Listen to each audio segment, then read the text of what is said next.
Love is beautiful, but let's be real, it ain't always easy. We've been through the storms, the highs, the lows, and everything in between. But through it all, we made a choice again and again. We chose love, we chose commitment, we chose us. Because marriage isn't just about saying I do, it's about choosing to stay. Welcome to We Chose Us, because love is worth the fight.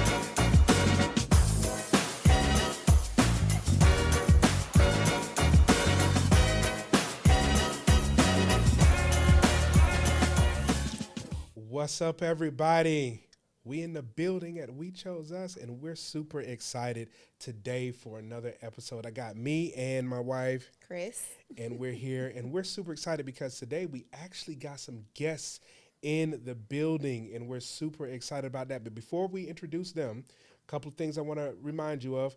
First and foremost, please remember to subscribe. Hit that subscribe button as we're super excited. We've crossed over 1,200 subscribers on YouTube, and we're just so thankful for that. Remember to join our Facebook community as well.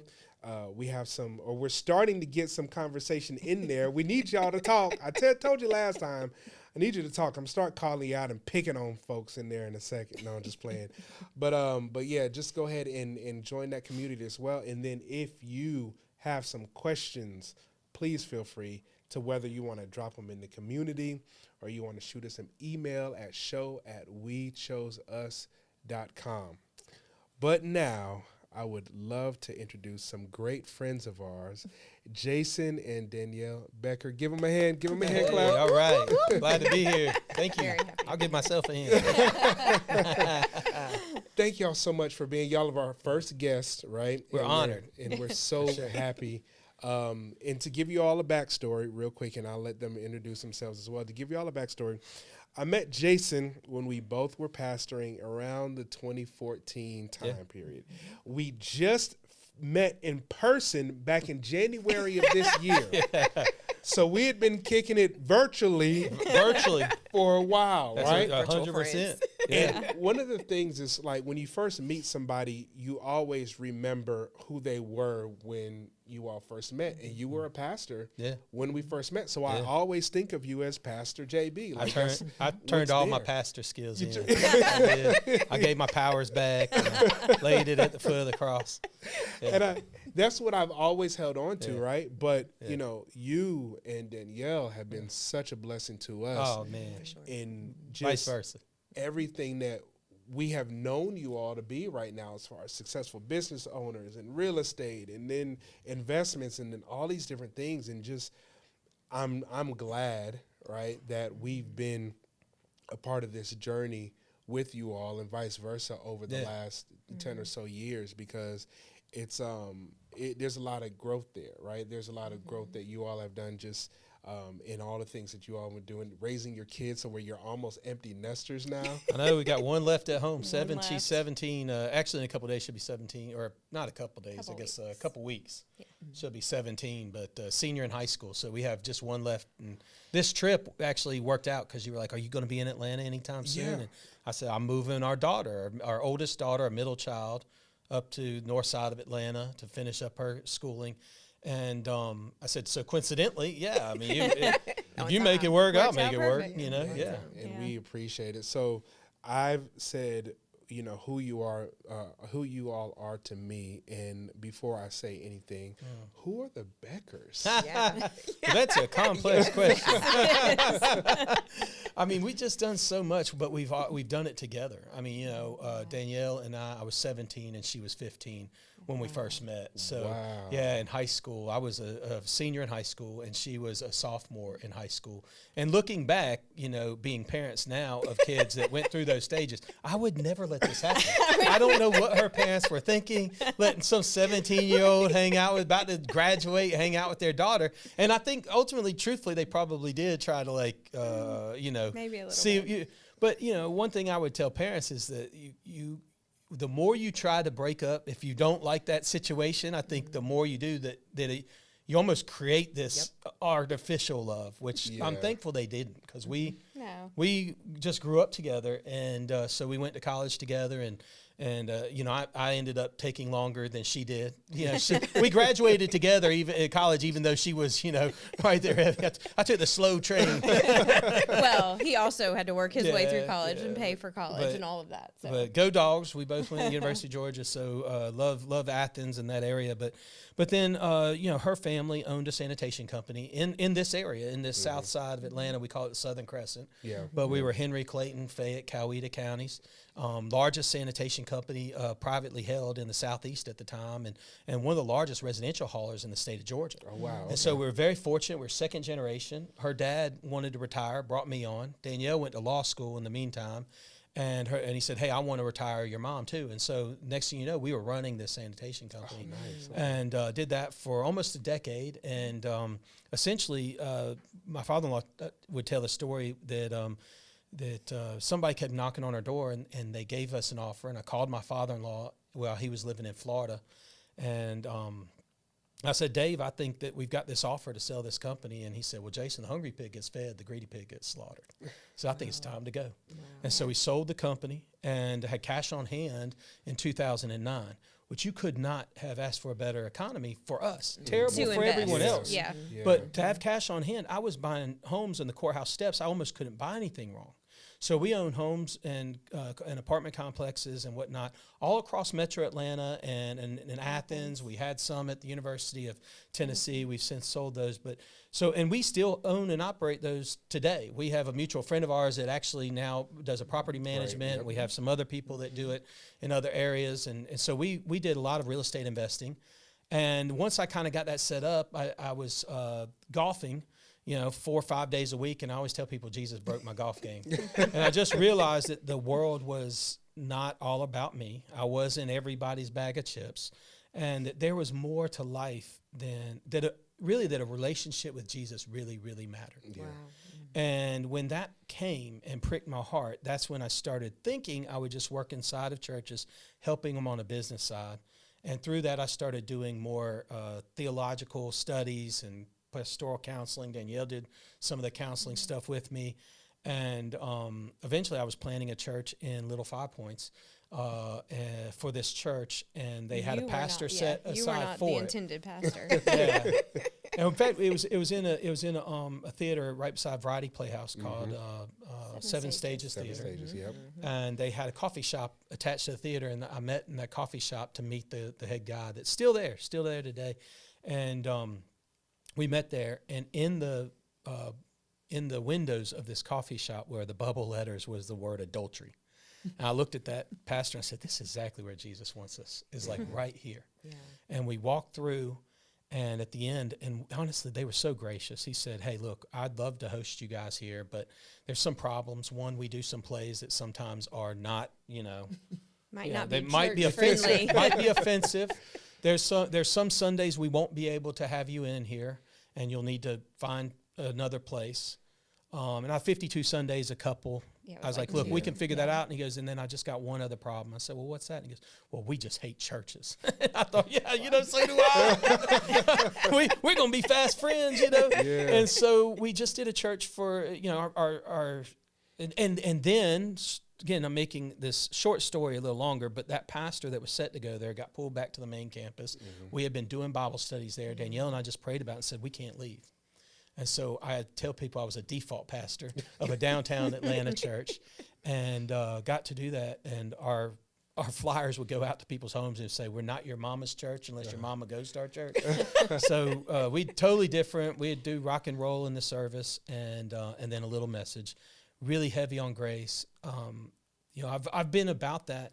I tell people all the time, like, if I'm sitting with you or I'm doing anything, whether it's a Bible study, a podcast, or a church, I hope that if you are a person of faith, I hope that I expand your definition of grace. Yeah. Oh, man, and then I hope that if you're not a person of faith, I hope you'll begin doubting your unbelief. Wow. And that's the world I want to be in, is this world where we just accept each other and we navigate graciously with each other. Mm-hmm. And I learned a lot of that just because you see so much hurt when you are in you know, when you work outside of the church walls, so I know we did a church, but it just felt outside the box. Yeah, it did. And I know you guys did too. And we have a lot of that in common. And we would share that along the way. And I know that's where we had this kindred spirit. And I know you guys love that.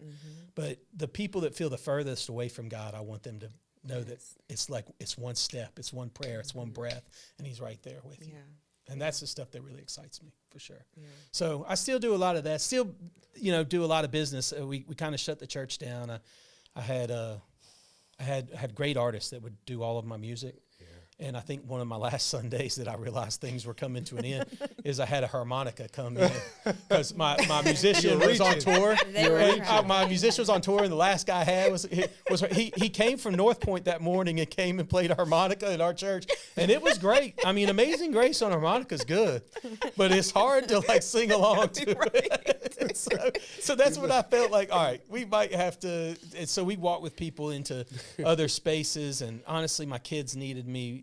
I think we our business, so we had some business things that we needed to focus on, and so I took a hiatus. But you know, I do a lot of. I still talk a lot of Jesus. I still love Jesus. He's still my guy. Yeah, definitely. Did you have something? Okay, I know that I had the opportunity to be on your podcast. Yes. Right. What the hell do I know with JB? If you all didn't catch it, check you all it out. need to catch it. Catch the episode that I'm on. Matter of fact, you are closing out season 2. Well, no, I've still right? got season 2. About It's a like month and a half. midway. It's midway. I probably got a couple months left, but midway. I mean, you know, look, the old producer trick in me is when it's summertime and you're traveling, like just do a mashup of some of your best. So I did a 2-parter mashup of some of my top 10 most poignant moments of season 2 so far, and you did make my top 5. So you actually, it's by the time this airs, it'll be out. But it launches tomorrow as my part 2 launches. But it gave me, we were traveling to Ireland, and I had backed up like 6 or 7 pods. But I was like, man, I need a little bit more space so that I can travel and not feel because I want to be present when I'm with. You know, we went to Ireland for 2 weeks with our family, and it was you know, my kids are 21, 19, and almost 17, and I mean, this is one of the last times I'm going to have them, you know, all in, and just the 5 of us. And so we rented a car and went all over Ireland for 2 weeks, and it was a lot of fun. You never know. You might have son-in-laws and daughter-in-laws coming soon, and I mean, you ain't got to rush everything here, Rob. I mean, you know, we'll slow it down a little bit. You ain't got to go crazy. You are right. It's a bit much. You know, and one of the things that I did want to say, though, here, I know I said it on your podcast as well. I want to thank you for being that friend, because when you and we had a conversation, and our audience knows about everything about I've watched your pod. Y'all lay it down. And there were several people that spoke into my life or our life. Absolutely. Obviously, our spiritual parents, the Dollars. And then we also have some very close mentors of ours, the Brazeltons as well. And then also you, Jason. Like, I remember I was in our garage and we were moving. Kris was still pregnant with our son Kyler, and she was at her mom's house. And we were leaving a home. We were going to stay in her mom's home for a little while before finding another location. And I was struggling. I was at near rock bottom. And I called Jason just randomly and was like, hey, you got a second? I think I might have shot you a text or something. And then, and then you were like, yeah. So, you know, I called you, and I remember our garage was like, it was in shambles. Because, you know, when you're moving, I had the moving truck outside or whatever. And I just told you just like, man, we're going through it. And I told you about our marriage. I told you about the church. I told you about everything. And you were the first person to say, you need to make some decisions. I know. I remember that conversation very vividly. And I remember saying, man, it might be time to walk from this. I mean, you know, and I know that's so hard because when you're in the motion and you're a leader, you know, you feel like I'm failing. Yeah. You know, and you also feel like somehow you're letting Jesus down. Yeah. And I think it was like, look, man, Jesus don't need me, don't need you. You know, he's still Jesus. And he wants all of us. He wants the best of us. But that's it. He wanted the best of us. And I could tell, like, you were in a place where you needed you needed to retract so that you could go forward. Yeah. You know, and I've been there. We've all been there. And sometimes when you're in it, you can't see it. And you need somebody that I give you a lot of applause to reaching out to people and saying that, because as men in particular, and I think it can happen to women too, and just humans maybe it's just humans.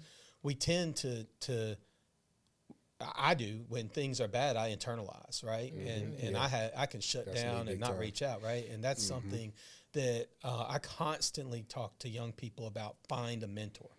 You know, if you don't know where to go, find your parents' friends. Find look around you and find somebody. You wouldn't believe they might get a coffee or go with you, but you need to find somebody you can bounce some ideas off of, because you can't always see it when you're in it, you know?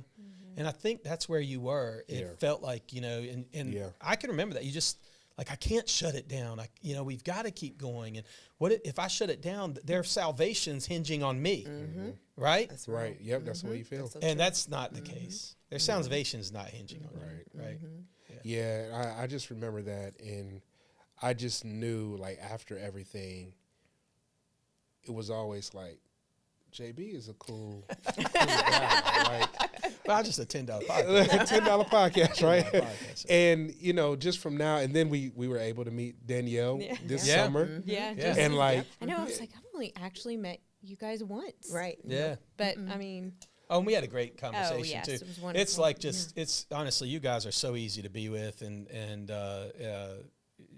it just, the conversation flows so easy. Yeah. I think that's why you're successful here in this podcast and why it's doing so well. You're open and you're transparent. I enjoy watching. I think y'all are killing it with your content, and it's so good. And I'm honored you have us on. In fact, I'm going to tell this story, but when you asked, you said, "Hey, we're wanting to have some people on," and you said, "I'd love to have you and Danielle on." And I said, "There's no way Danielle's coming on." Because I've been asking her to come on to my pod. You did say forever. That. You did say that. She keeps telling me no. In fact, she's got a number. She's like, when your podcast hits this certain, then maybe I'll come on, right? So she's got, and it's a maybe. I said it's a really, maybe. really high number because I'm like, I don't know. So she's always doing this, and I said to you in text, I said, "Look, man," and you were like, "Look, we'll take care of it." I said, "I can hear you, but I'm telling you, she says no to me all the time." You did. And I said, "But I'll ask her." And then I asked her, I said, "Hey, look, Rob wants us to come on." She goes, "Sure, I'll do it." And I'm like, "What the hell?" I wasn't that easy. It was so I was easy. like, I don't know. And he was like, "You'll be fine." I know, it's so easy. But I told her, I said, you'll be fine. Yeah, so you're doing great.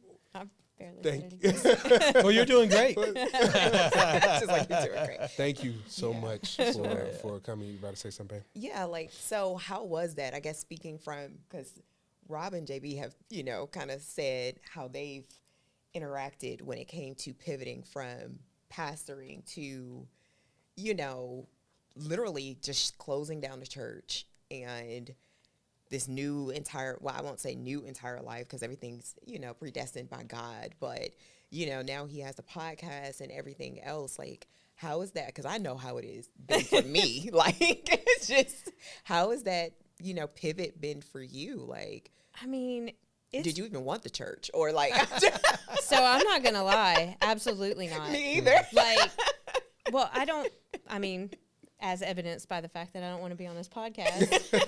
I don't really like being the center of attention. I don't really, like, I'm more of a behind the scenes, and I'll do anything behind the scenes. But I don't know, like, and really when our church was small, so, it, you know, but no, I did not want him to, I did not want him to do it, but I don't know, like, it wasn't my thing. It was his thing. I mean, I was there to, I hope you always felt supported. Oh, 100%, 100%. But I mean, it's also like, it's a little different. I knew that calling, I felt that on my life to speak and speak life. Danielle's definitely behind the scenes. So when she met with people and talks with people in small groups and all of that, I think she just did an incredible job. And then too, I think also culturally, right? I mean, in the kind of white church, you know, it's not always the female pastor. It's not always necessarily considered even a pastor, right? Where in the black culture, it's like the first lady. Yeah. You know, and so it's The first lady. No, yeah. Well, we had this. Danielle's got a story. So yeah, years ago, we were living in Here- McDonough. in McDonough. Well, we might have been in Locust Grove at that time. I can't remember, but yeah, the girls did hip hop down here, and I was the only white woman. Like our, you know, And we were sitting around, just, watching the kids do their practice and just talking to the ladies. And one of them asked me, like, what my husband did. And that was, he had started the church at that point. And I said that, and she said, "You're a first lady." And that was the first I don't time. even know what that means. I was like, what? Like, I had never heard of that before. But I was like, okay. I told her she gets her own parking spot. I mean, That's the perk. That's the perk. that's a perk, right? That's a perk. I did not have a placard. No, she didn't have a placard. We just rented the, No, the yeah. theater, But it is. I think it's just different in different, denominations and culturally and how it is. I mean, you go to Portugal; it's entirely different Yeah. there. Yeah. I spoke at some churches there and had the opportunity to be there, and they see things differently in the world. I mean, there's a version of faith that we're all getting at one point in time, and I think that's sometimes what Christians don't realize is that if you're at one church, you're going to hear about Jesus in a certain way, Right. in a certain viewpoint. And that doesn't negate the viewpoint that somebody else hears right, either. right. And we've had this great conversation too. It's where you feel like you are getting poured into, get poured into, brother. Yeah. You know what I mean? Yeah. Go there and do that. So that's the weird thing. But yeah, I mean, for you, I think you handled it great. I always mean, felt super supported. I hope. But I don't think you felt like They when said, now I think about it. I mean, I always felt super supported. well, and I don't even know that I ever told you, like, I don't want you to do that. And it wasn't that. It wasn't, I don't want him to do that. I was just like, okay. Like, I feel like I'm always like, he'll have a great idea and I just go along for the ride. No, she's I mean, she's Even the smartest. the podcast. Danielle's the smartest person I know. Like I told you, I mean, she graduated college in no time. She graduated law school, then interior design and real estate license and all that. Danielle just like continues to. I just like to learn. She loves to learn, and she loves to press me into like, in my ideas, and I'm always pressing outside the box of looking at what we can do, and then she's kind of reining me in. I mean, and now, in our studio, when we shot yours, I think we sent it out to an editor. Now we're live editing in our studio, and Danielle's in the control room, so she's running everything in the He control. stretches She me. just she kind of like- keeps learning all of that stuff, but you're just trying to figure out how to grow and how to do more and more things. And so I think she's super creative too in your own way. But it's it's that transition for us, because for me too, I don't think it hurt. It was we've always been, when we were doing the church, we still had our investments. We still had real estate and we still had other things. I mean, in large part, we were kind of bivocational to that degree. We've been very blessed when we sold the business, and so when I took over that church, we really always been a reverse tithers. We've never had to depend on the church, and and that's not necessarily a luxury that everybody else has when they're doing a church. Yeah, 'cause we showed it. We poured into the We church. but poured into the we church. ain't had and nothing we to didn't pour, get but we nothing poured. back. Yeah. Right. Gave and gave. Gave everything. Right. Yeah. No, that's what you do. Yeah. That's what you do. And I know you guys are doing this, and I think, quite frankly, what you're doing here is in large part more Jesus than you did at that church. I mean, if you think about the amount of people that you're reaching, I mean, we're 1,200 subscribers now. Yeah. The amount of people that you're reaching and the amount of people that are hearing that they can wake up every day and choose their spouse, and they can choose to put Jesus first in that relationship. They're hearing that more now than they may have ever heard inside that walls of the church. Right? That's so true. And I do want to kind of pivot, because you all are here for a reason, obviously, because you all are friends of ours, but also because this is We Chose Us, right? And you all are about to hit 31 years together, 25 married, That's right. is that right? That's right. September will be 31 years when 17 and 15. Wow. And then, so y'all can do the math on our ages, but I just gave that away. Like you're I ain't not getting any business, younger. I ain't getting any younger. And don't let this gray hair really is real. Look, mine's coming through too. Yeah. But 31 years, and this February will be 25 years of marriage. We were married in 2001.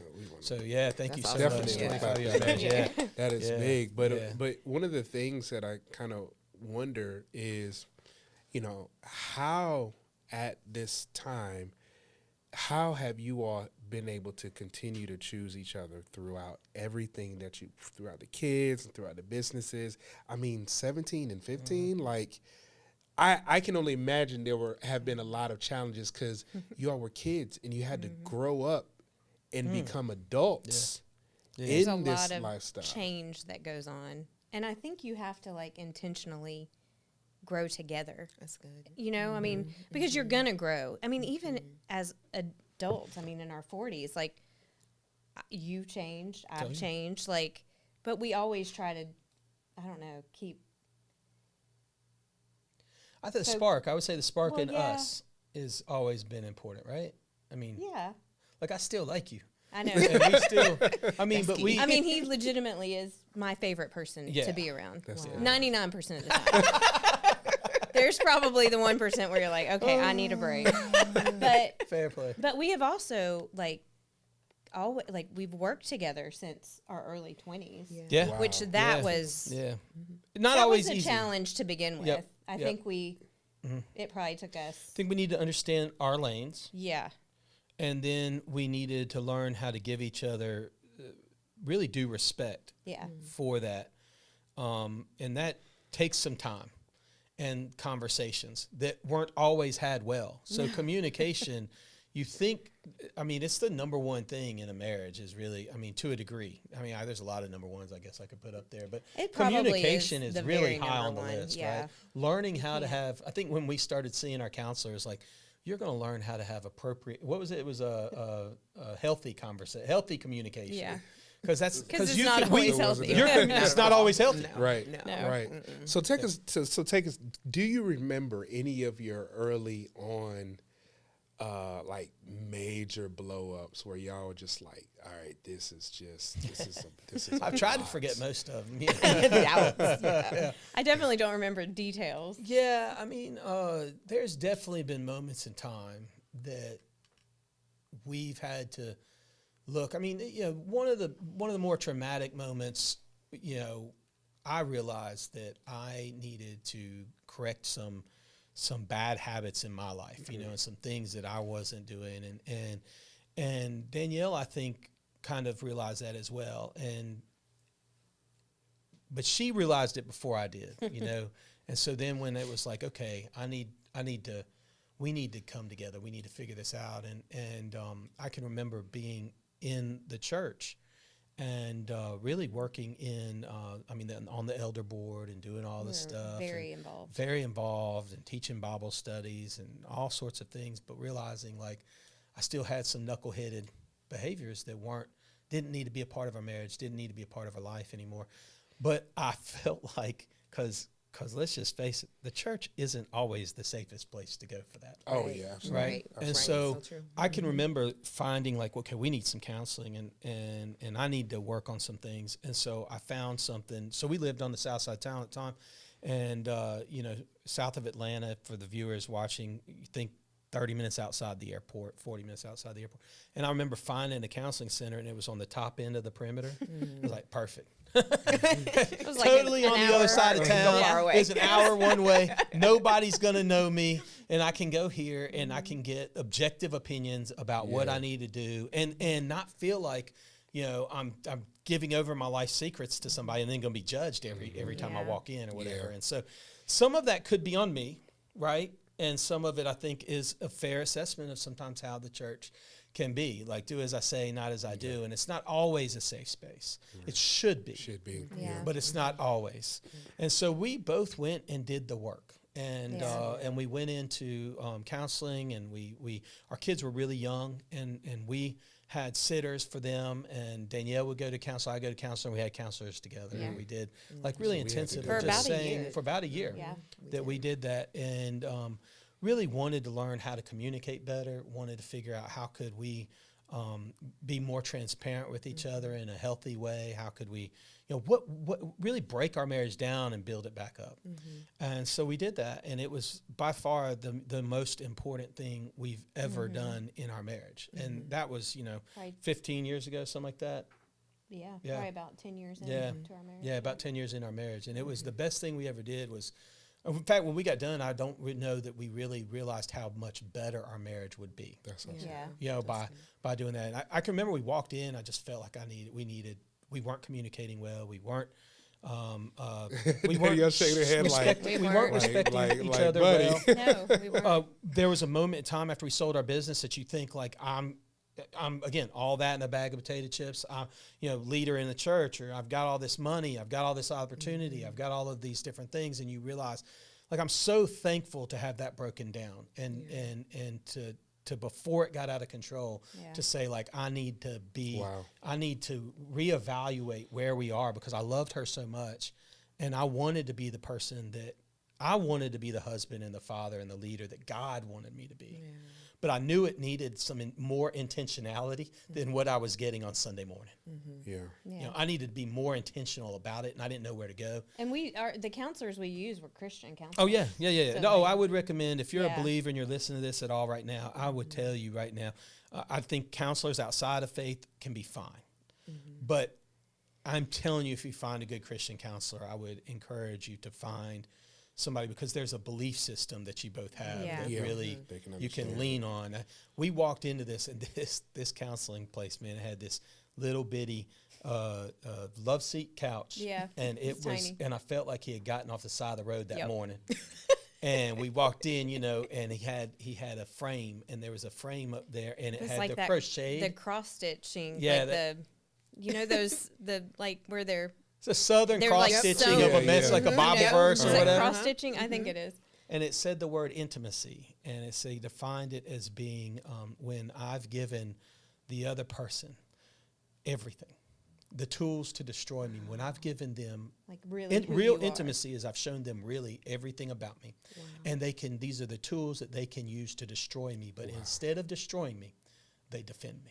Oh my goodness! It was and I the saw best that. definition That's of like we're supposed to be here. Wow. Yeah. And I said that's the intimacy I want in my relationship. When she knows everything about me, and she does, and she could use them to destroy me, but she doesn't. She holds them to lift me up and to defend me. That's so good. And I hope I do the same for her. And that was when I was like, this is where we didn't understand what intimacy was till we really walked into that small, retired building. I just felt like when I first walked in, I was like, there is no. I don't know if this is the right not place. The right And then we sat down. And then we sat down. I was like, this is the right place. Yeah. That is amazing, man.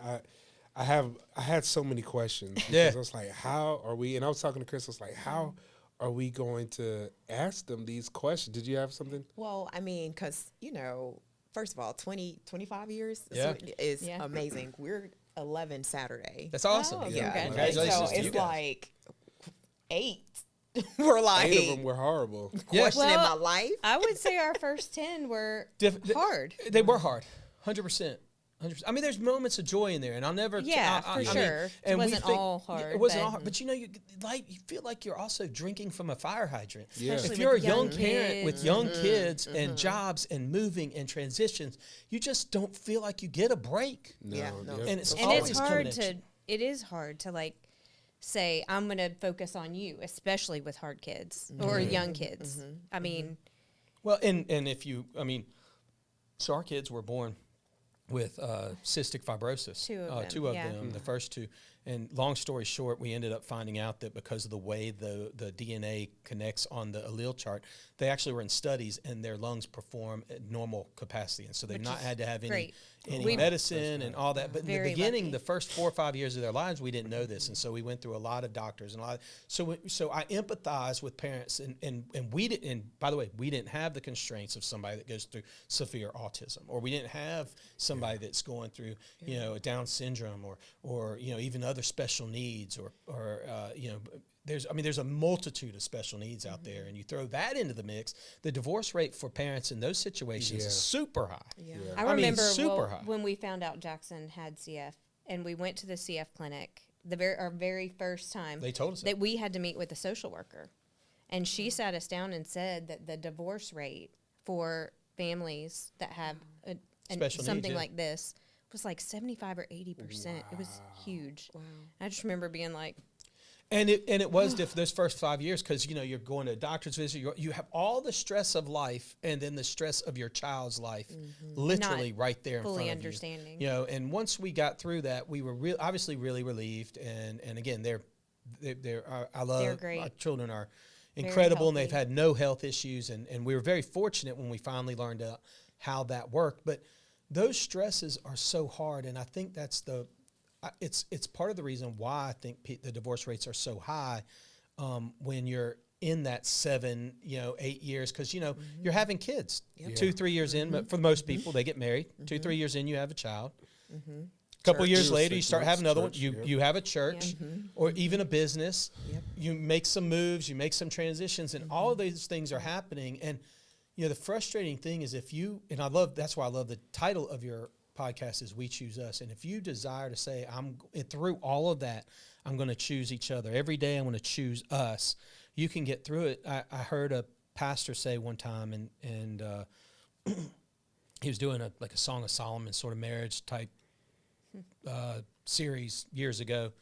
And he said that most people in the first 10 years, you know, it's trying to learn, you know, you grow up selfishly, right? It's all about you, right? It's all about you. And so those first 10 years, you're really trying to figure out how you're selfish. So how do I live with this person? And all that life's coming at you. And most people get divorced in those first 10. But the next 10, you've now started figuring it out. So in your 10 to 20 years of marriage, you've started figuring out, how do I live? You start realizing it's not about you. How do I live for the other person? And then when you get past that now 20 years, 2 decades together, you've now got a rhythm. Yeah. Right? And this beautiful relationship of a rhythm and a best friend and somebody come along. Problem is, everybody keeps recreating the first 10. Yeah. Right? They That's- divorce, that's they go true. in another first 10, sense. another first 10, another yeah. first 10. It's like, if you can choose us and stick it out, you can have something really beautiful. Well, and it really is a choice. Like, there are some days you don't feel like loving that person. Like, you don't, you know, you're irritating me today. Right. Yeah. I mean, if we're being real. Yeah, Right. no, seriously. No, so true. I mean, and I always love him, but some days I'm like, I really like you. Yeah. But I mean, so it is a choice. Love isn't just a feeling; it's a choice. Yeah. Especially in a good. marriage relationship. Well, there was an older gentleman who had been married for years, and I can remember he told me one time, Jason, it's not 50-50. Yeah. It's 100-100. Yeah. You both got to give Yeah. all yourself all the time to the other person. Yeah. So, quick question. So, Really? and Right. this actually, and this is actually for both of you. So, whoever wants to go first, I'll is let there Danielle. something that you've done consistently for the other one that they don't know about, but it's something that you continue to do? Interesting. Well, now you're going to know. You're gonna make me go first. You got one. I don't know that I have I don't one know. right this second. I mean, that's a very interesting question. I don't know. I mean, I feel like I would say the difference for us, and it certainly could be there in a marriage, the difference for us is that we are together so often. like, And so like it's- 90% of every day. It is a lot. I mean, I can tell you she really cooks so incredibly for us. And she's got this mom guilt that overhangs in her that just really where she wants to be the nurturer, right? And so she's always keeping me on point because I'm like, they'll be fine. They'll be fine. It's like she's the one that's like, you know, have you checked in? Have you talked to so-and-so? Have you done your part? Because it's easy as a dad to kind of, you know, emotionally pull back sometimes where I think for her, she is all in that area and does a great job with it, which we're in a weird season of our lives. I tell people all the time, I mean, we've still got one in the home, although she seems to have a boyfriend and tennis and friends. And so, you know, Striving. we see her 2 to 3 times a week. It feels I mean, like we these see days. her every day, but like dinners she probably and eats with whatnot, us yeah. 3 nights a week. So we eat a lot of dinners by ourselves We're now. just like, and- this is weird. But yeah, so, but still, I mean, Yeah. it's just a different It's just season. different. So we find instead of being in that world where you fix it and you tell the kids where to go, we find ourselves in a world of like, do you want me to fix it or do you want me to Yeah. listen? Oh, yeah, Which with is the something kids. totally different with the kids. But for each other, I don't know that there's one thing that I do or you would do. I mean, I do your laundry. That you don't know. I know. But you know that. I know that. Yeah. No, she does a lot around the home. I mean, I try to take care of a lot of the, things that break down and that fix it sort of guy world and stuff like that. And I'm starting to try to figure out how to cook together a little bit more in the grill. Like we do the grill and stuff. He grills. Yeah. He's I was about to say, I see Jason's grilling. He's a great griller. I love to be outside. Yeah. Yeah. Not so much inside. Didn't you do like a video where you had the little flat top that you were like? Yeah, the We did hibachi. hibachi. Yeah. Hibachi thing. I love Yeah. to see Jason's house. Y'all's outside. Yeah. Oh, yeah. Living vicariously through you all Next- backyard. I Next love time, the outside next now. time y'all down, we'll definitely Yeah, I have feel you like over and do a grill area. When you guys were down, I don't think it was finished yet, was it? No, it wasn't. Yeah. It wasn't we finished just got yet. it finished. Oh We my just the gosh. last time Yeah. we were down, we just finished that backyard and kind of created that second kitchen. So I think we're trying to use that together some Yeah, more. we and are. This different. It's a different Second phase kitchen again is where it's I just mean, the two some of days us, I'm yeah. like, I could just eat a bowl of cereal for dinner. Like nobody Yeah. else. Yeah, I will say I'm not sure what this is going to look like moving forward. one thing that's kind of a secret thing that we do. A secret thing that we do when we found over the years, we have a code word Wow. that can it's like an escape hatch. So we get So in if that we're having fight, an argument. and you feel like you just can't get out of it. You're starting to say words that you shouldn't say. You're starting to go down a path that you shouldn't go down. Usually one of us, and it can be in the beginning of the argument. It could be a day later, but one of us will look at each other and go, home team. Yeah. And it came out of Rocky. When big we Rocky both were fans. big Rocky fans. That was like genre. We're from the 1900s, so we watched Rocky, and so there was a scene in, I think it was Rocky after V. the Rocky V. Is after the Russian Rocky V. He loses everything, and he's back in the house, and you had Tommy the gun coming in, and Rocky's has him in the basement training Tommy, and his son gets all jealous of this training, and he's going, Dad, why aren't you helping it? And at some point he goes, Hey, I'm not going to miss you. We're home team, buddy. We're home team, and it was like this reminder though that like we're blood. We're in this, We're on the and same team. It's We're something not to remind. We're fighting not each other. Yeah, like this art. Like I feel a certain way, you feel a certain way, but we are a team, and we're home team. And usually that's like that escape hatch. It's like that sacred word that goes, okay, breathe. Let's recalibrate this argument and see it good. from I your like that. perspective. So that is one thing that we do. That's kind of like our secret. Yeah. Ain't no secret now.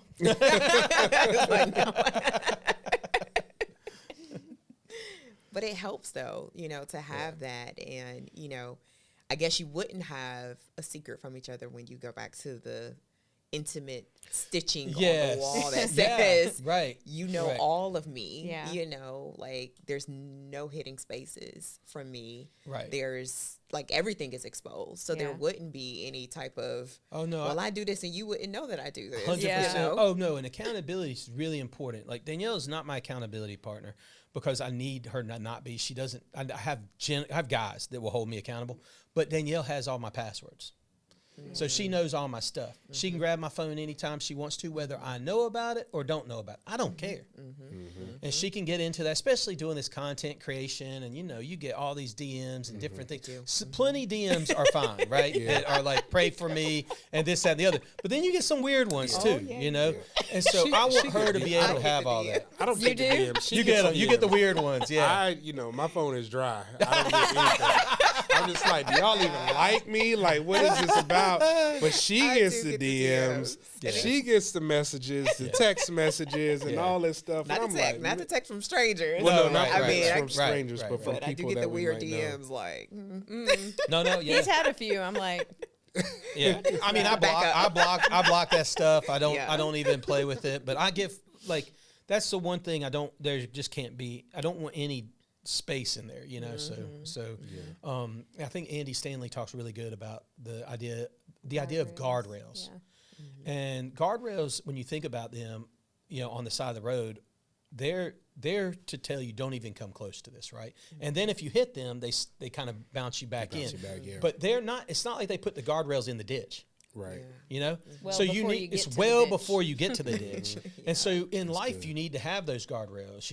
I tell people, they're my first client, and it was several meetings, but when we were doing now in media and production and whatnot, I will not meet, a female that she doesn't know. I just won't meet them alone, you know, and certainly, I mean, maybe at a coffee shop and her approval, but I don't even like to do that. I'd prefer if she knows about it, I want her to be there. I want her to meet them in person. Just and there's times when you build that relationship that you do have to work together to a degree, but I want guardrails. I don't even want people thinking that there's impropriety or anything going on. And I always think that's just important in a relationship to protect yourself and put boundaries. And the boundaries shouldn't be like this close to fire. You know, it should be like 20 degrees away from fire. You know?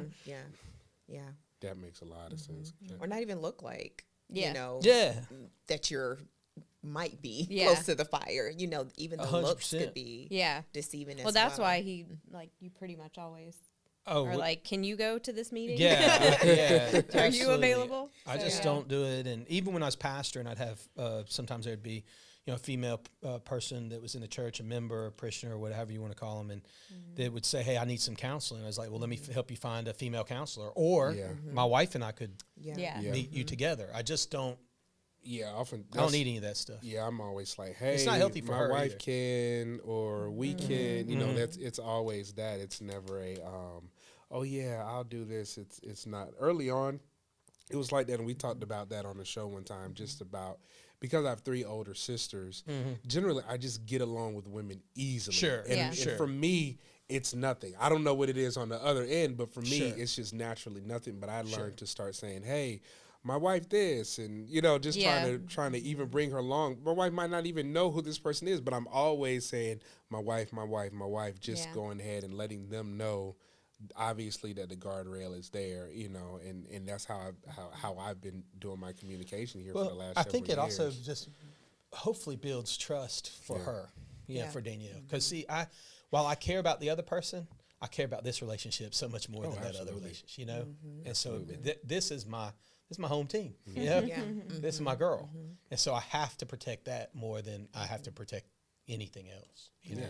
Absolutely. Has it always been like that? You know, like even if you're speaking, because you all said something, I think that's key, is that you've been together, not just in marriage, but in business. Almost seems like, because you said Almost since the beginning. Almost our entire marriage. Almost our Yeah. entire business career. Yeah. When I was in law school, you were working for Yeah, I worked 3 years? I worked about 3 years in a concrete and then company. I went to work with him. So like pretty much, I mean, almost our whole marriage.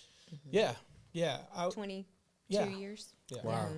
Yeah. And Probably Which 22 is- years of working together. Which is what I think was the failure for us, you know, like, and I won't even say failure, because I feel like everything's an opportunity of 100%. growth, you know, but I feel like that was our struggle bus. But working with your spouse is it's hard. It's hard. Most people, I don't think most people can do it. And I do think a lot of it is learning your lane and his lane. Like he was in operations, I was the financial, and Well, really, legal. and but like respecting, like this is my area. Like you can give input, and we can discuss. And well, and same for vice his versa. area, Vice versa. you know. But like not trying to like, I guess take it over. Yeah. I mean, we had a hard time. Those, in the honestly, beginning. some of our biggest fights Oh, have yeah. been in business. Oh, for sure. they're almost always. Well, in and business. I think we struggled In too reality. in that world. I think that was where we would struggle and take it home, and then we find our intimacy was really about just business. And so then you find you can fast forward through that, and you get to that year 10, and you're going like, wow, we're great business partners, but are we great husband and wife? Yeah. And then you go, we got to go back to the 15 and 17-year-old kid we were. Yeah. I want to go back to the girl that I took to prom yeah. for the first time. Wow. You know, I want to go back to those moments where we would get a bucket of fried chicken, and go watch the laser show. You know, Awesome. I want to go back to those times, and so you have to like you kind of. I can remember in our counseling they made us get like Oh, they would give us homework. and we would get pictures of ourselves when we were around that age, and we'd have to bring them. And you look, and you're like, this is who I remember. Wow. This is who I fell in love with, good. and we're still the same people. You mature. You mature. You know. But working together is hard. So I would never say that was a failure. It's I mean, I think learning how to work together also did help our marriage. 100%. 100%. We had to get there, but it took time.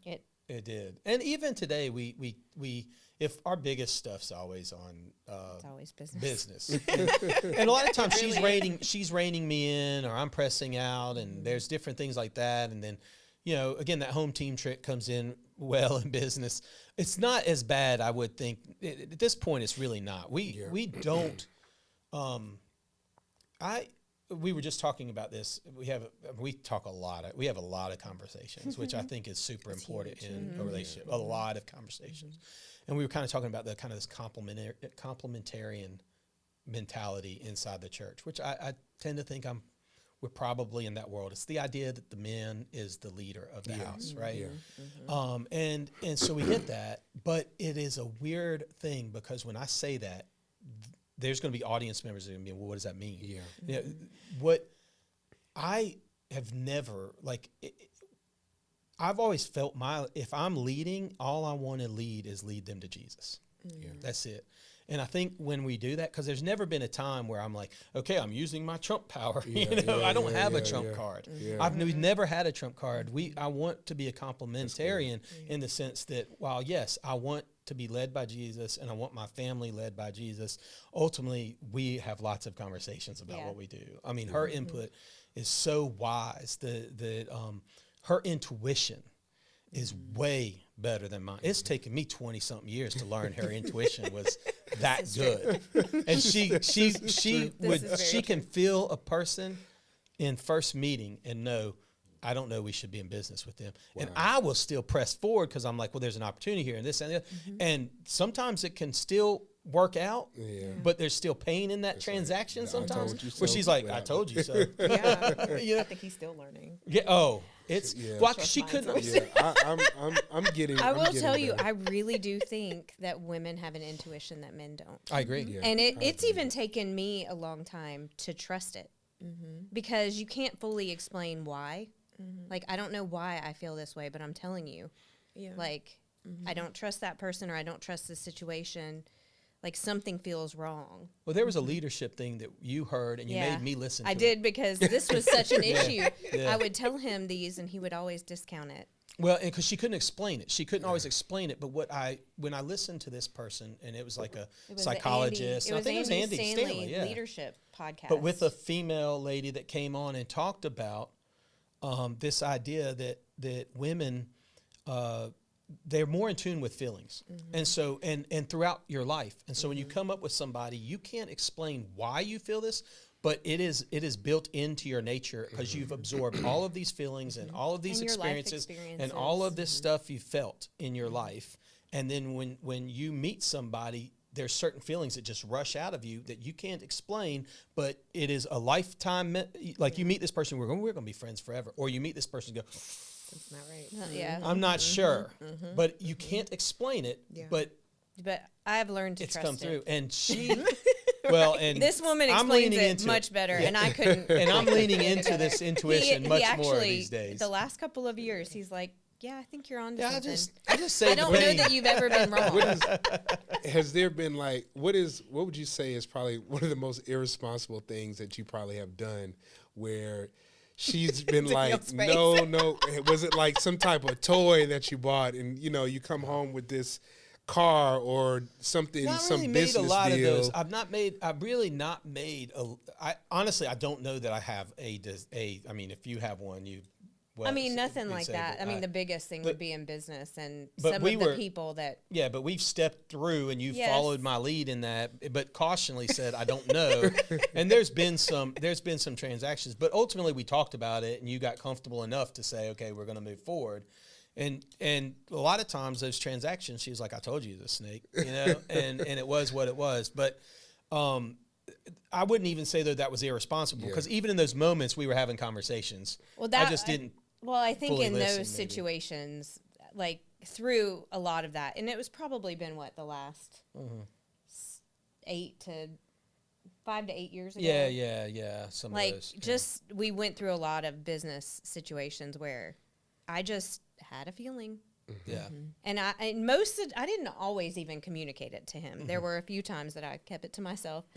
But most of the time I would communicate it to him, and you know, Sometimes I'd listen, and sometimes, I'd say, well, let's keep leaning into this. And but again, it kind of proved to be yeah, right on Yeah, so every I know time. the one she's talking about. And she was dead on there. Yeah, And so I think that's kind of like It was just an that helped opportunity. me to start trusting it, because I didn't really trust it either. Yeah. I was like, I mean, I can't really explain why. I just know.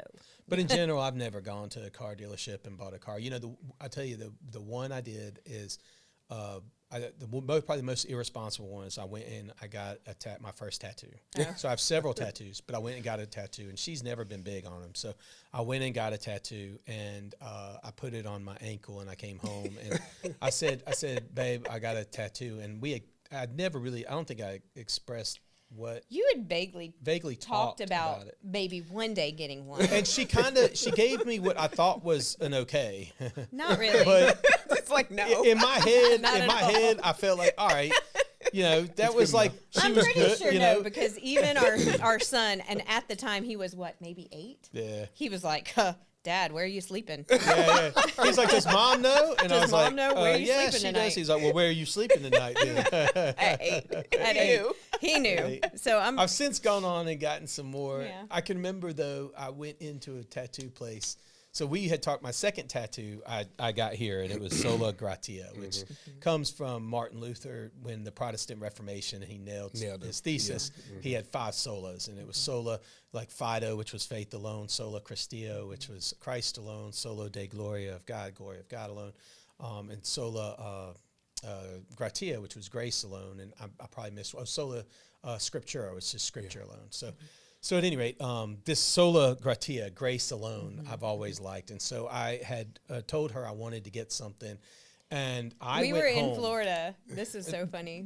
Y'all were were in in Florida. I Florida. came back to speak early. Yeah. And so I came back up. Well, to we speak had a in discussion Atlanta. the day before, and I was like, I mean, I guess if you want to get another tattoo. You said it much nicer than that. You're like, it's okay if you want to have that tattoo. Yeah, if you want to do it, it's fine. And I kind of told her where I was going to do it. literally the next day, So I got the approval. I think- That's all that mattered. I think I called him on the way driving home, and Yeah. I called him, and I was like, hey, where are you at? And he was like, I'm at the tattoo. I'm at a tattoo place. She said I could get a tattoo. Look, I'm not letting her have a chance to change her mind. She had said yes. So that was Gotta it. get And so didn't say yes. no, here's what's so funny is I paid for the tattoo, right? And he had it blown up, It and was he had like a huge. full deal, right? That he had. It was And- literally almost like your whole arm. yes, and I she was like, goes, well, that wasn't what you that told wasn't me. what we had talked about.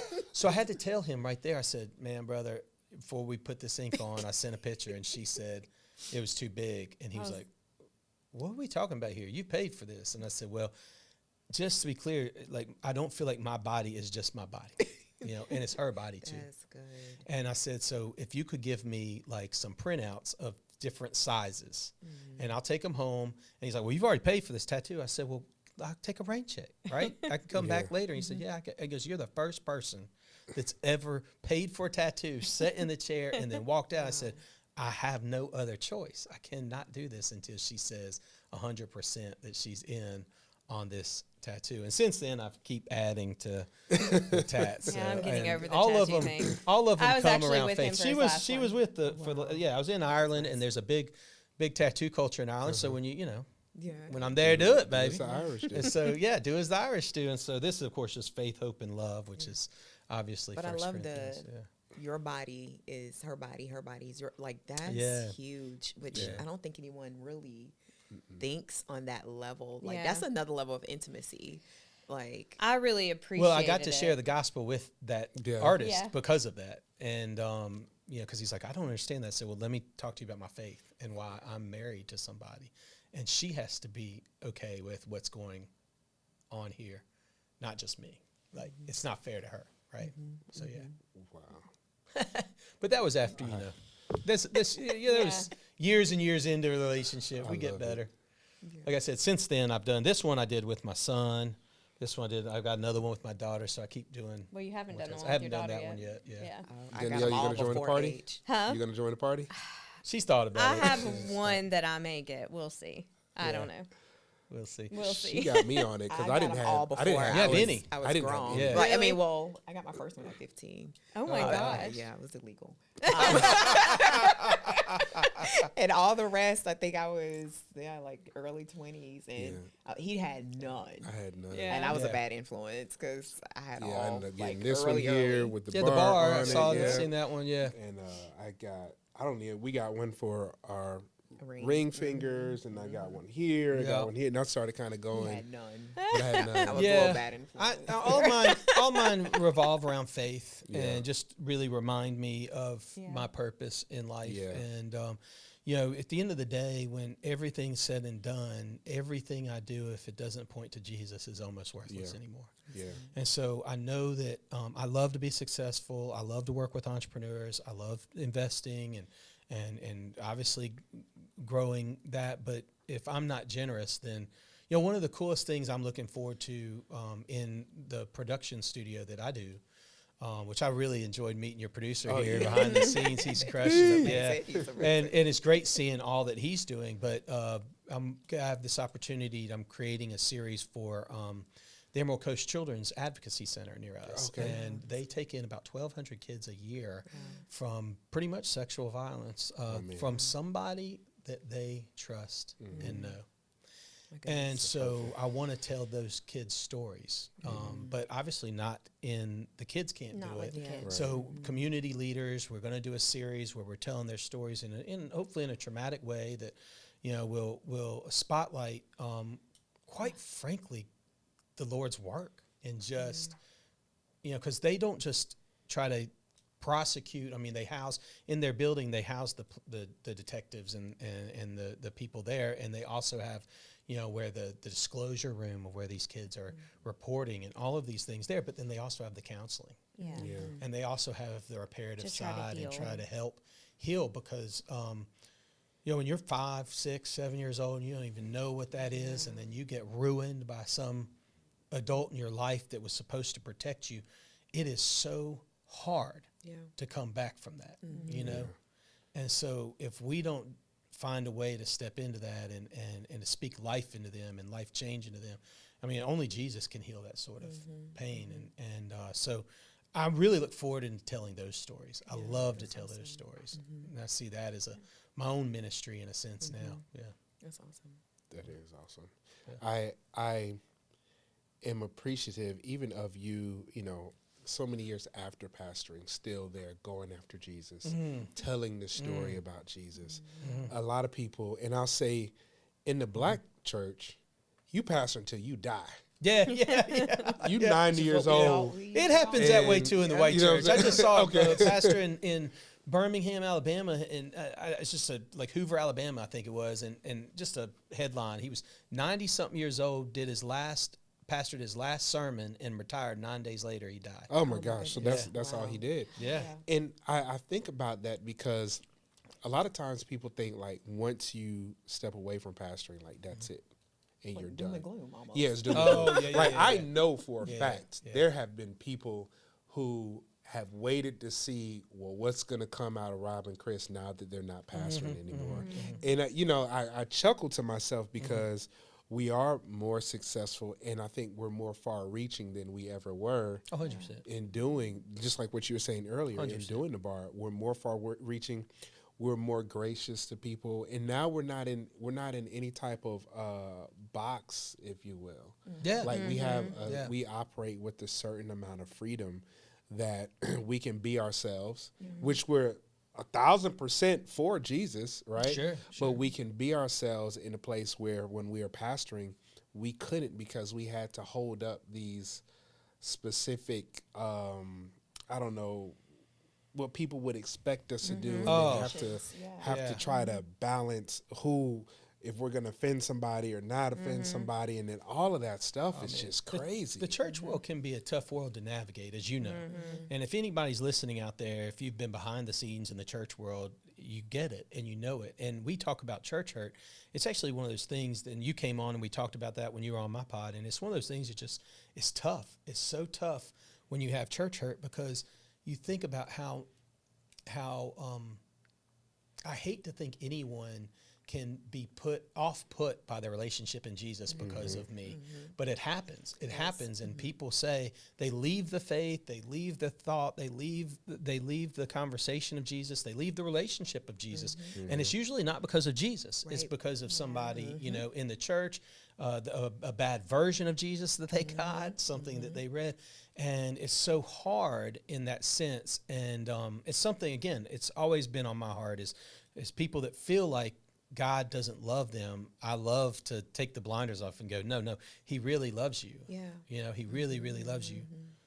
The audacity sometimes of our faith is when we say that there is a Christian life and this is how it's supposed to be lived. Yeah. Because, you know, life's hard. Yeah. You know, and that hypocrisy comes in. And, I mean, we were doing our church in downtown Atlanta. I'll give you a quick story about it. We had a concert. And the youth from the plant church came up, and they were doing a concert in the theater, and we cleaned the theater up, and we painted walls, and did all kinds of stuff. They loved us for it, you know. And we would sit out, and we kind of busked on the, you know, the playing little music and doing stuff. We kind of busked the street, and somebody came by, and he says, "Hey, what's going on in here?" And I said, "I don't want to take away. Look, we're going to have rock, and we're going to have music. And we had great musicians that were coming in." I said, "But we're going to have a church service here, and I don't want to take that away." He goes, "Oh, you're going to have a church service?" So, yeah, but we try to, you know, again, try to not be on a soapbox. We want to tell you how much Jesus loves you, but I don't want you to come in and you know, think you're going to get something you're not. And he says, "So you guys aren't, y'all are trying to do it differently." I said, "Well, I hope we're like all the good churches out there that want to love you and pour into you, and I hope I'm like none of the bad, you know, like, hey, those Westboro Baptist Church can go fly a kite, you know. we're not. We hope we're nothing like them, you know." And he said, yeah, hey, they go fly a kite. I do. Yeah, they can go fly a kite. But you know, here's the thing. I hope I'm like all the good ones and like none of the bad ones. But he goes, "Oh, so you're not hypocrites?" We're like, no. We are. We're full-on hypocrites, you know. We just hope that we just know we just know we are. We just know we are. Trying to fake like and we hope we're doing, and we hope we're doing better, and we hope we'll do better. So you know, if we can get there, I think that'd be good. But you know, it's hard. It's hard. And so if anybody's watching and you just feel like you can't have a relationship with Jesus, I'm telling you, you can. I mean, it's the desire of my heart is everybody to hear and, you know, have a relationship with Jesus. And I believe a relationship with Jesus makes you better in all your relationships. But it's yeah. And so I'm never going to, I do more ministry now than I ever did inside the church, because you aren't boxed in. Yeah, you're not boxed in. Yeah. All right, so I got a couple more questions. Okay, good. And actually, this one again for Danielle. Danielle's like, what has Jason taught you about yourself that no one else could? I mean, probably that not everybody is going to like me, and that's okay. You taught me the same thing. I sure did. And I think I probably taught him vice that. versa, that for sure. And you know, I think we try to be really honest with each other. We are. And so sometimes maybe too honest. It's okay. I mean, I was prepping for a pod the other day, and I had an intro for it. You know, I like to do like an intro in the beginning or whatever, and then my music. And so I had written an intro, and I read it to her.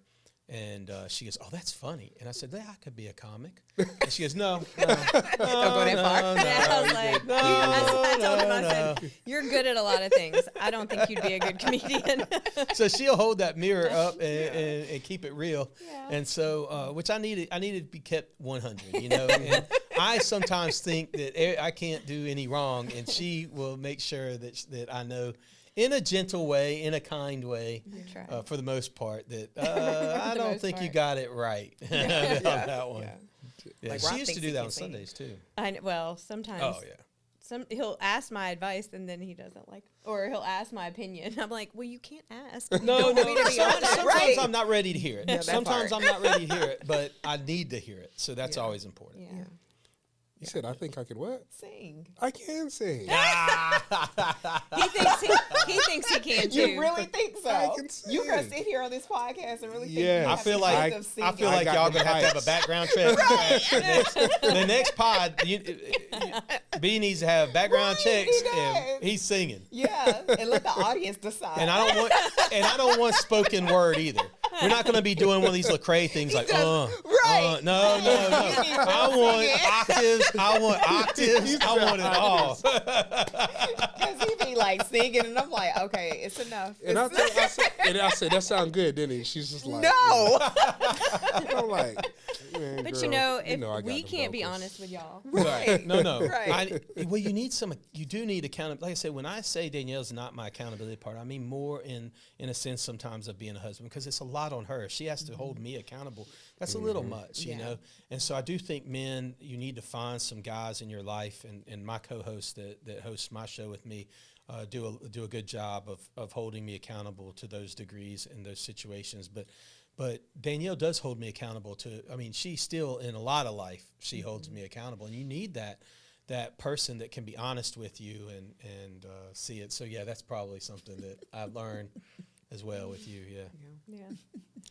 I got so many. There's one I was looking for, and I just can't seem to find it right now. Do you have anything to say? I mean, I guess like kind of like the question of why we're here. We chose us. Like, what is kind of the key thing that, and I've heard you say, Danielle, intentional, like a lot, but what is like one of the most practical things that you can, or advice, suggestions that you can offer the audience of what helps you continue to choose Jason?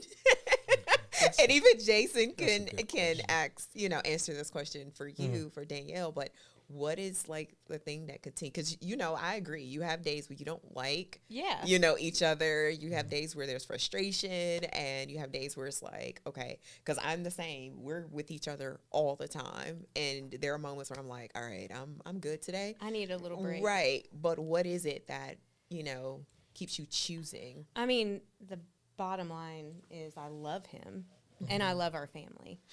And so the last thing I would ever want is something to, disrupt that.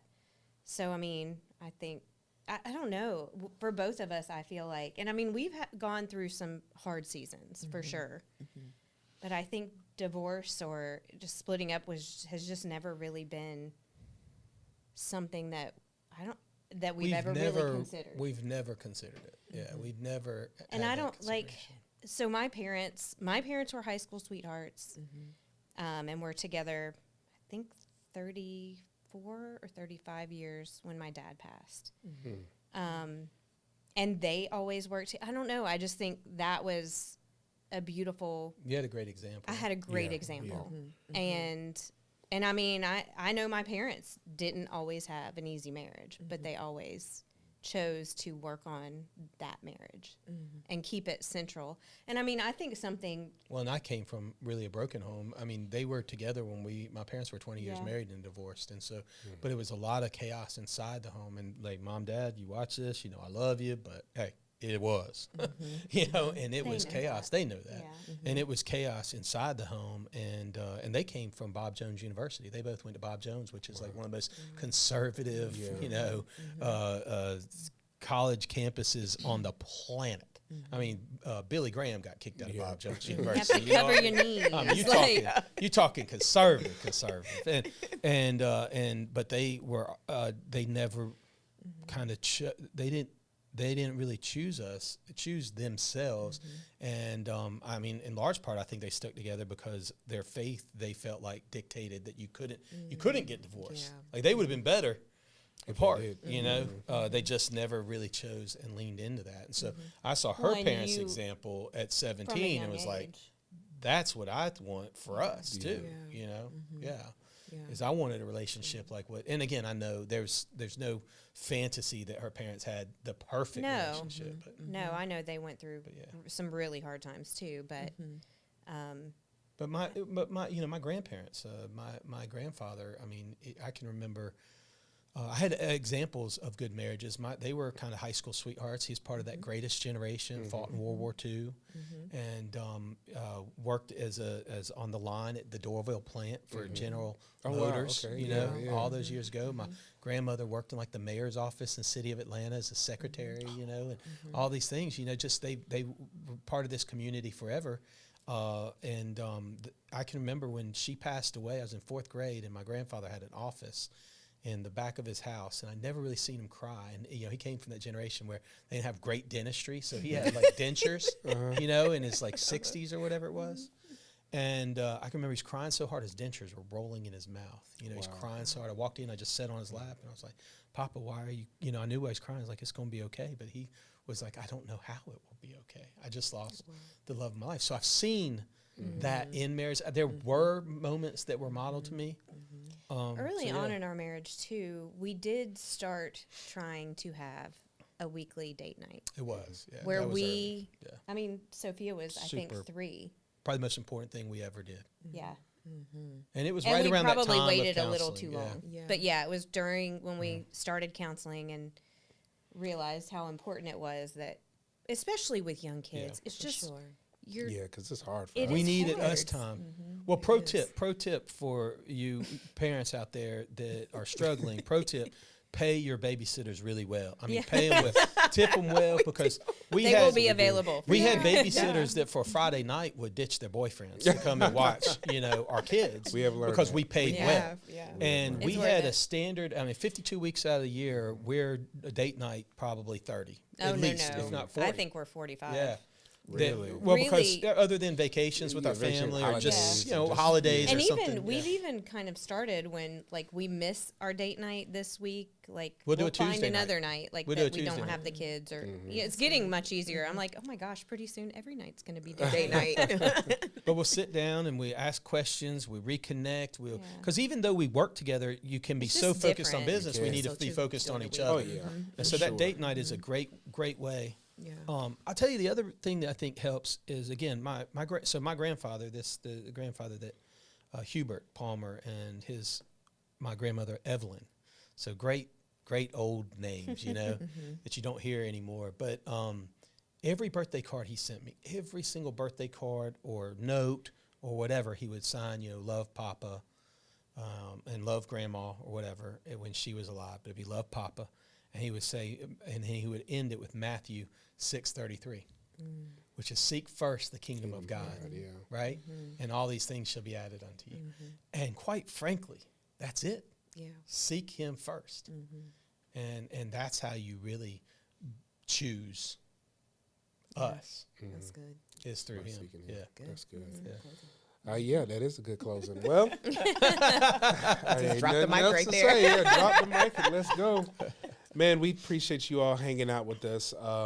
This has just been an amazing conversation, and we're just so thankful that you all decided to join us on our podcast as our first. I know. Our first Well, guest. we're honored. I know we're honored. Thank like you a so Holy much. Spirit led, just hit everything. This was so good, and I know we could go on for a lot longer. We didn't even get into the whole kids conversation that you and I had Kinda just started tapped into talking it. about. We tapped into Yeah. it, but maybe there'll be a part 2 at some point. and we can Anytime we'll kinda come talk up, about do it that. again. Yeah. So we want to thank you all for joining us. Again, remember, show at wechoseus.com.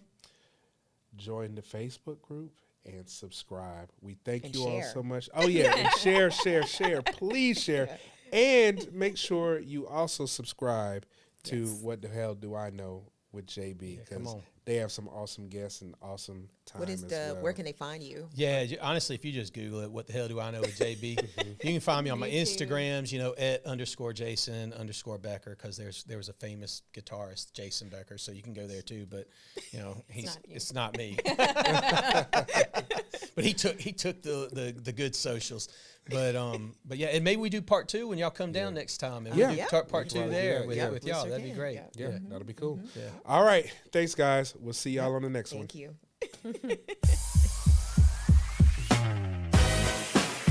Love is beautiful, but let's be real, it ain't always easy.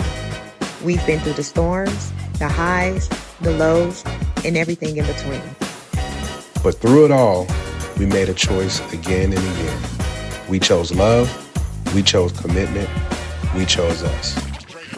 Because marriage isn't just about saying I do, it's about choosing to stay. Welcome to We Chose Us, because love is worth the fight.